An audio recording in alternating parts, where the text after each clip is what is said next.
Essa notícia agora é para você, pai, mãe, um tio, uma tia, quem diretamente lida com crianças. Hoje o quadro BG+, tem dicas para evitar que situações vividas na infância possam se transformar em traumas. Traumas tão profundos a ponto de afetar a vida adulta. O cuidado com os pequenos deve ser diário e constante. Então vamos juntos agora conferir essas dicas na reportagem.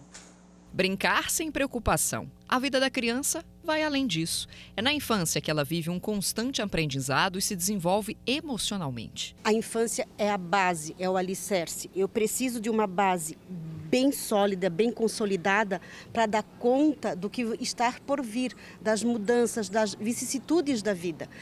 Ali que eu encontro ferramenta para lidar com isso no resto da vida. Assim, é muito comum a gente estar num momento de conflito, tu te remete, tu fica mais enclausurado, tu fica pensando, tu fica buscando algo que te acolha naquele teu sofrimento. Estou falando de sofrimento de adulto. E a emoção é infantil. Então a gente retoma a uma condição lá na infância, busca recursos lá, tá? Claro que é aprimorado no decorrer, a gente amadurece, cresce, a gente se aprimora, né?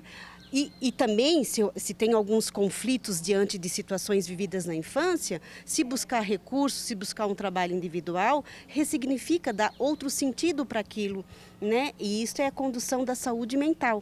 Então, é assim, a infância é o início de tudo, então é a base, a educação infantil é a mais importante para o ser humano. A Débora tinha medo do escuro quando criança. Hoje, o filho dela, de 10 anos, sofre também do mesmo medo. A diferença das situações está na conduta dos adultos. Com o Benício, eu tento ser muito compreensiva com os medos deles, com os anseios que ele tem.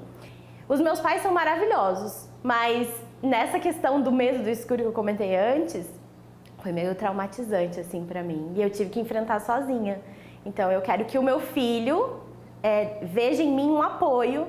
O filho de Débora adora conversar, mas ele não gosta de exposição. Falar em público é um problema para ele.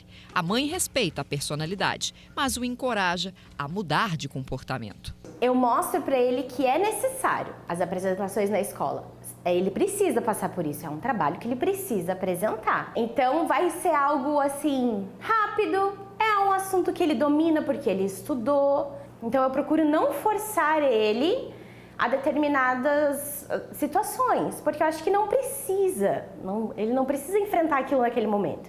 Eu vou junto com ele e mostro para ele, olha filho, é assim que a gente faz, ó. Humilhação, abandono, abuso sexual, abuso psicológico, abuso físico. Palavras com significado para qualquer adulto. Para as crianças, nem sempre, mas que deixam marcas para toda a vida. Uma inibição, uma contenção, por exemplo. Então ela pode vir a se tornar uma pessoa muito fechada, muito rígida por conta daquela condução. A criança ela por si só talvez não se dê conta do ato em si, né? Dependendo da idade não se dá conta, mas é uma pessoa ao qual ela tem afeto que está de alguma forma trazendo sentimentos, sensações inapropriadas e que ela rejeita, enfim, ali sim pode causar uma série de danos para o psiquismo daquela criança, muitos sintomas. O que é doloroso para um pode não ser tanto para outro, mas é fato que as lembranças machucam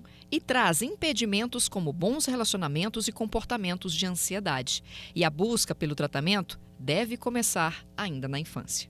Ter um olhar sensível, olhar as necessidades e atender às necessidades da criança. Vamos acolher aquela criança e não essa condução excessiva também desse excesso de proteção neste sentido também não é salutar. Então a gente tem que ter um equilíbrio, no entanto, olhar o sujeito na sua necessidade individual e buscar as estratégias e os recursos para atender aquela necessidade.